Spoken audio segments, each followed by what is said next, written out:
Welcome back to Stuff About Tutorials. Today we are talking about how to create a WordPress page. Why would you want to know how to create a WordPress page? Well, maybe it is your first time using WordPress and not sure how to create a WordPress page. So today I am going to show you how to create a WordPress page. Check video description and I will try to leave the written instructions.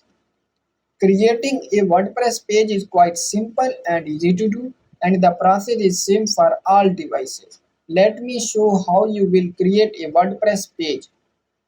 First of all, open WordPress in your Chrome browser, and now here is my WordPress home screen.